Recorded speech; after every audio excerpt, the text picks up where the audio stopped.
வணக்கம். வாழ்வியல் ஜோதிடம். நான் உங்கள் ஜோதிடர் ஈஸ்வர் சிவகிருஷ்ணன். ஒருத்தரோட பண்பு, குணம், அதற்கும் அவங்க சாப்பிடக்கூடிய உணவுக்கும் ஏதாவது தொடர்பு இருக்கா அப்படின்னு நம்ம ஆராய்ச்சி பண்ணி பார்த்தாக்கா கண்டிப்பாக தொடர்பு இல்லை. ஆனால் நீங்கள் உலக வழக்கில் எடுத்து பாருங்க. அவங்க சைவமாக சாப்பிட்றாங்க, இவங்க புலால் உண்றாங்க, அதனால அவங்களுக்கு முரட்டுத்தனமாக குணம் இருக்குது, இவங்க சாத்வீகமாக இருக்கிறாங்கன்னெல்லாம் பேசுவாங்க. இது எல்லாமே பொய், மடமை, அறியாமை, பைத்தியக்காரத்தனம்னு சொல்லலாம்.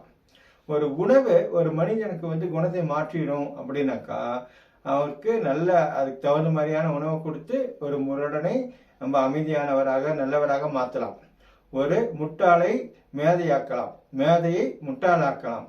இப்போ நம்மளுக்கு உணவுக்கும் குணத்துக்கும் அவங்களோட பண்புக்கும் தொடர்பு இல்லை. இதை நீங்கள் நீண்ட நெடிய வாதமாகவும் பார்க்கலாம். இந்த மாதிரியான தலைப்பில் நம்மளுக்கு பேசிக்கிட்டே போகணும், மணிக்கணக்காக பேசலாம். உங்களோட மாற்று கருத்து இருந்தால் கூட தயங்காமல் நீங்கள் பதிவிடலாம்.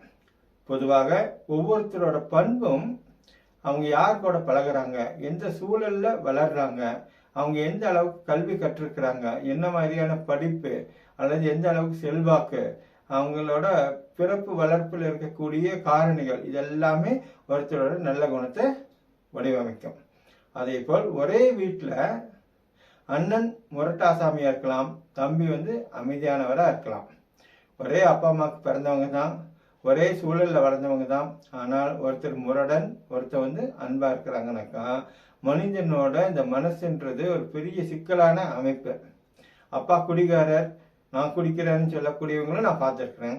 எங்கள் அப்பா குடிச்சிட்டு அம்மாவை அட்டகாசம் பண்ணாரு, ரொம்ப கீழ்த்தரமாக நடந்தாரு, அதனால் நான் குடிக்காமல் இருக்கிறேன் அப்படின்னு சொல்லக்கூடிய பையன்களையும் நான் பார்க்குறேன். பொதுவாக இந்த உணவு நம்மளுக்கு ஒரு குணத்தை கொடுத்துரும் அல்லது ஒருத்தரோட மனசையே மாற்றிடும் அப்படின்றது பொய். இதை நீங்கள் நீண்ட வாதமாக எடுக்கிற மாதிரி இருந்தாலும் தயங்காமல் தொடர்பு கொள்ளுங்கள். இந்த காணொலியை நீங்கள் ஷேர் பண்ணுங்க. நன்றி, வணக்கம்.